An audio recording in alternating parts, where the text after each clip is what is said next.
Hi friends, എല്ലാവർക്കും ശ്രീകൃഷ്ണ ജയന്തി ആശംസകൾ. ഇന്ന് ഞാൻ എത്തിയിരിക്കുന്നത് കൃഷ്ണനായിട്ട് എങ്ങനെ നമുക്ക് കുട്ടികളെ ഒരുക്കിയെടുക്കാം എന്നുള്ള വീഡിയോ ആയിട്ടാണ്. കൃഷ്ണൻ്റെ ജനനവും ശ്രീകൃഷ്ണൻ്റെ കുസൃതികളും എല്ലാ കൂട്ടുകാർക്കും അറിവുള്ളതാണ്. കൃഷ്ണൻ എങ്ങനെ ഇഹലോകവാസം വെടിഞ്ഞു എന്നുള്ളതിനെക്കുറിച്ച് ആർക്കും കൂടുതലായിട്ട് അറിവില്ല. അതിനെക്കുറിച്ചൊരു ചെറിയ കഥ കൂടി ഞാൻ ഇതിനോടൊപ്പം പറയുന്നുണ്ട്. വീഡിയോ എല്ലാവരും സ്കിപ്പ് ചെയ്യാതെ ഫുള്ള് കാണണം.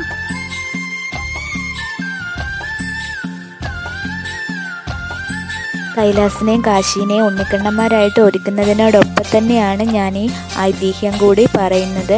എല്ലാവരും വീഡിയോ ഫുള്ള് കാണണം, ലൈക്ക് ചെയ്യണം, ഷെയർ ചെയ്യണം, സബ്സ്ക്രൈബ് ചെയ്യണം. സബ്സ്ക്രൈബ് ചെയ്യാത്ത ആരെങ്കിലും ഉണ്ടെങ്കിൽ ഒന്ന് സബ്സ്ക്രൈബ് ചെയ്ത് സപ്പോർട്ട് ചെയ്യണം കേട്ടോ.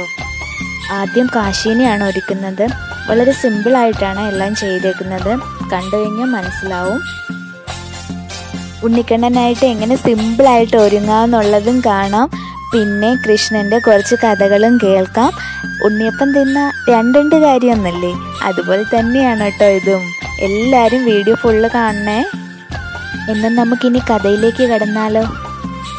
ആദ്യം ശ്രീകൃഷ്ണൻ്റെ ജനനത്തെക്കുറിച്ച് തന്നെ പറയാവേ. ലോക നന്മയ്ക്കായി മഹാവിഷ്ണു ശ്രീകൃഷ്ണനായി അവതരിച്ച ദിവസമാണ് ചിങ്ങത്തിലെ അഷ്ടമിയും രോഹിണിയും ചേർന്ന ദിവസം, അഷ്ടമി രോഹിണി. ലോകത്ത് അധർമ്മം കൂടുകയും ദുഷ്ടജനങ്ങളുടെ ഭാരം ഭൂമിദേവിക്ക് അസഹ്യമാവുകയും ചെയ്തപ്പോൾ ധർമ്മസംരക്ഷണത്തിനും അങ്ങനെ ലോക നന്മയ്ക്കുമാണ് ശ്രീകൃഷ്ണ അവതാരമുണ്ടായത്. ശ്രീകൃഷ്ണൻ മഹാവിഷ്ണുവിൻ്റെ പൂർണ്ണ അവതാരമാണ്. ഇതേപോലെ പൂർണ്ണമായ മറ്റൊരു അവതാരമാണ് ശ്രീരാമൻ. മത്സ്യം, കൂർമ്മം, വരാഹം, പരശുരാമൻ എന്നിവയെല്ലാം അംശാവതാരമാണ്. എന്നാൽ ശ്രീകൃഷ്ണനും ശ്രീരാമനും ജനിക്കുകയും മനുഷ്യരെ പോലെ ജീവിക്കുകയും മരിക്കുകയും ചെയ്ത അവതാരങ്ങളാണ്. ലോകത്തിലെ നന്മയ്ക്ക് അപജയം സംഭവിച്ചപ്പോൾ ധർമ്മം പുനഃസ്ഥാപിക്കാനാണ് മഹാവിഷ്ണു കൃഷ്ണനായി അവതരിച്ചത് എന്നാണ് വിശ്വാസം. മധുരയിലെ രാജകുടുംബത്തിൽ വസുദേവരുടെയും ദേവകിയുടെയും 8ാമത്തെ പുത്രനായാണ് ശ്രീകൃഷ്ണ ഭഗവാൻ ജനിക്കുന്നത്. ദേവകിയുടെ 8ാമത്തെ പുത്രൻ സഹോദരനായ കംസനെ വധിക്കുമെന്ന് ഒരശരീരി ഉണ്ടായി. അതിൽ ഭയന്ന് കംസൻ തൻ്റെ പെങ്ങളായ ദേവകിയെയും വസുദേവരെയും തടവിലാക്കി. തുടർന്ന് ദേവകി പ്രസവിച്ച 6 കുഞ്ഞുങ്ങളെയും കംസൻ വധിച്ചു കളഞ്ഞു. 7ാമത്തെ പുത്രനായ ബലരാമന്റെ ഗർഭം ദേവകിയുടെ ഉദരത്തിൽ നിന്നും രോഹിണിയിലേക്ക് മാറ്റപ്പെട്ടു. അലറിപ്പെയ്യുന്ന പേമാരിയും ആടിത്തിമിർത്ത കൊടുങ്കാറ്റിനുമിടെ രോഹിണി നാളിൽ സാക്ഷാൽ ശ്രീകൃഷ്ണൻ ജനിച്ചു. എന്നാൽ കൃഷ്ണന്റെ ജനനം നടന്ന ഉടൻ തന്നെ വസുദേവര് അമ്പാടിയിലുള്ള നന്ദഗോപരുടെയും യശോദയുടെയും അടുത്ത് കുട്ടിയെ എത്തിച്ചു. ഉറങ്ങിക്കിടന്ന യശോദയുടെ അടുത്തു നിന്നും അവർ പ്രസവിച്ച പെൺകുഞ്ഞിനെ എടുത്ത് വസുദേവർ തിരിച്ച് കാരാഗൃഹത്തിലേക്ക് നടന്നു. അവിടെ എത്തിയ ഉടൻ തന്നെ കുഞ്ഞിനെ ദേവകിയോടൊപ്പം കിടത്തുകയും ചെയ്തു. കുഞ്ഞുണ്ടായി വിവരമറിഞ്ഞ കംസൻ ആ പെൺകുഞ്ഞിനെയും വധിക്കുവാൻ ഉത്തരവിട്ടു. എന്നാൽ സാക്ഷാൽ മായാദേവിയായ ആ ബാലിക പറന്ന് ആകാശത്തിലേക്കുയർന്നു. എന്നിട്ട് കംസനോട് പറഞ്ഞു, നിന്റെ അന്തകൻ ഭൂമിയിൽ ജനിച്ചിരിക്കുന്നു. ഇത് കേട്ട് ഭയചകിതനായ കംസൻ അമ്പാടിയിൽ ജനിച്ചിട്ടുള്ള എല്ലാ കുഞ്ഞുങ്ങളെയും കൊന്നുകളയാൻ ഉത്തരവിറക്കി. അതിനായി പൂതന എന്ന രാക്ഷസിയെ നിയോഗിക്കുകയും ചെയ്തു. അമ്പാടിയിലാണ് കൃഷ്ണൻ കളിച്ചു വളരുന്നത്. കൃഷ്ണനെ കൊല്ലുന്നതിനായി അമ്പാടിയിലെത്തിയ പൂതന എന്ന രാക്ഷസി വിഷം പുരട്ടിയ മുലപ്പാൽ കൃഷ്ണന് നൽകി. എന്നാൽ മുലപ്പാൽ കുടിക്കുന്നതോടൊപ്പം കൃഷ്ണൻ പൂതനയുടെ ജീവൻ കൂടി വലിച്ചെടുത്തു. എന്നാൽ ഇതുകൊണ്ടൊന്നും കംസൻ അടങ്ങിയില്ല.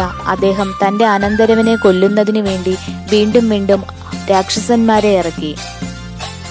കംസൻ അയച്ച ശകടാസുരൻ, വത്സൻ, ബഗൻ, അഘൻ, തൃണാർത്തൻ എന്നീ അസുരന്മാരെയെല്ലാം ശ്രീകൃഷ്ണൻ വധിച്ചു കളഞ്ഞു. എല്ലാ നീക്കങ്ങളും പരാജയപ്പെട്ട കംസൻ അവസാനം ധനുർയാഗം നടത്താൻ തീരുമാനിച്ചു. ആ യാഗത്തിൽ പങ്കെടുക്കുന്നതിന് വേണ്ടി കൃഷ്ണനെയും ബലരാമനെയും മധുരയിലേക്ക് ക്ഷണിച്ചു. മധുരയിലെത്തിയ കൃഷ്ണനും ബലരാമനും കാഴ്ചകൾ കണ്ട് നടക്കുന്നതിനോടൊപ്പം തന്നെ ധനുർയാഗം നടക്കുന്ന യാഗശാലയിലെത്തി അവിടെ പൂജിച്ചു വെച്ചിരുന്ന വില്ലെടുത്ത് മുറിച്ചു കളഞ്ഞു. തുടർന്ന് യുദ്ധത്തിന് വന്ന കംസനെ വധിക്കുകയും ചെയ്തു. കൃഷ്ണൻ മധുരയിലെ യുവരാജാവുകയും ചെയ്തു. ഇനി നമുക്ക് ഭഗവാൻ കൃഷ്ണൻ ഇഹലോകവാസം വെടിഞ്ഞത് എങ്ങനെയെന്നുകൂടി കേൾക്കാം. കുരുവംശത്തിലെ ധൃതരാഷ്ട്രരുടെ പത്നിയായ ഗാന്ധാരിയുടെ ശാപം നിമിത്തമാണ് കൃഷ്ണന്റെ മരണവും അതേ തുടർന്ന് ദ്വാരകയുടെ അധപതനവും.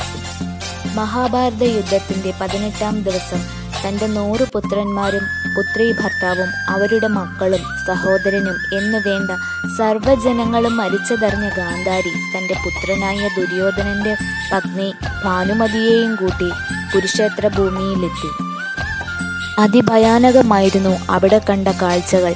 18 നാൾ നീണ്ടുനിന്ന യുദ്ധം ഒരു ജനസമൂഹത്തെ മുഴുവനും വേദനിപ്പിച്ച് ഇല്ലാതാക്കി. ഭാനുമതിയുടെ സഹായത്തോടെ ഗാന്ധാരി ദുര്യോധനന്റെ ശവശരീരത്തിനടുത്തെത്തി.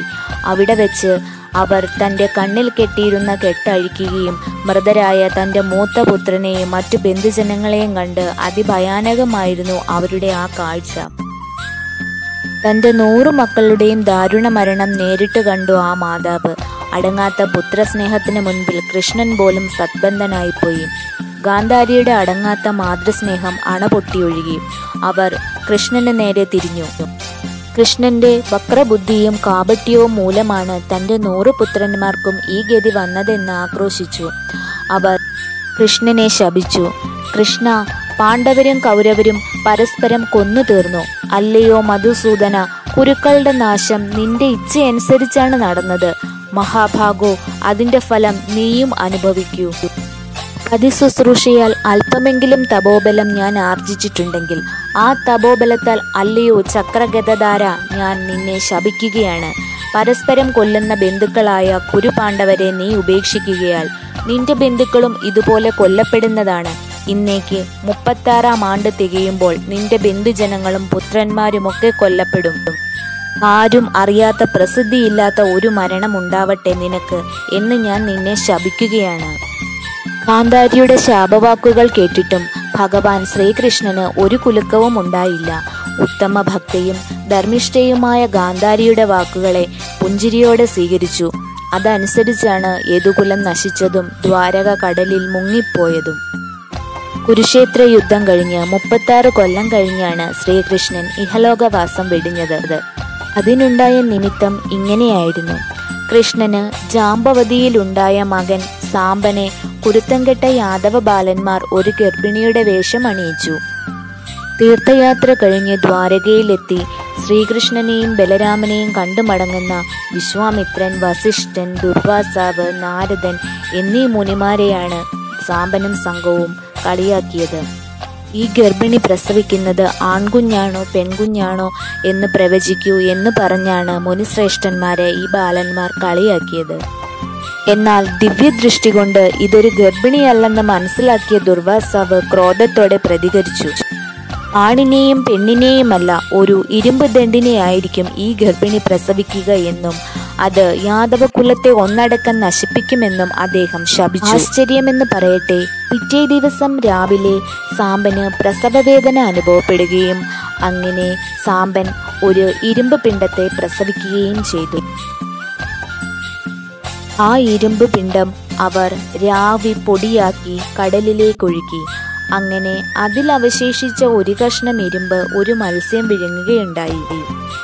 മത്സ്യത്തിന്റെ വയറിൽ നിന്ന് ഇരുമ്പ് കഷ്ണം ഒരു വേടന് കിട്ടുകയും വേടൻ അത് തന്റെ അമ്പിന്റെ തുമ്പിൽ പിടിപ്പിച്ച് അതിൽ വിഷം പുരട്ടുകയും അതുമായി നായാടിനിറങ്ങിയ വേടൻ മാനിന്റെ ശരീരഭാഗമാണെന്ന് തെറ്റിദ്ധരിച്ച് മരക്കൊമ്പിലിരുന്ന കൃഷ്ണന്റെ കാൽപാദത്തിൽ അമ്പെയ്ത് കൊള്ളിക്കുകയും ചെയ്തു. ആ വിഷം പുരണ്ട അമ്പ് കാലിൽ കൊണ്ടതുകൊണ്ടാണ് കൃഷ്ണൻ ഇഹലോകവാസം വെടിഞ്ഞതും എന്നതാണ് ഐതിഹ്യം.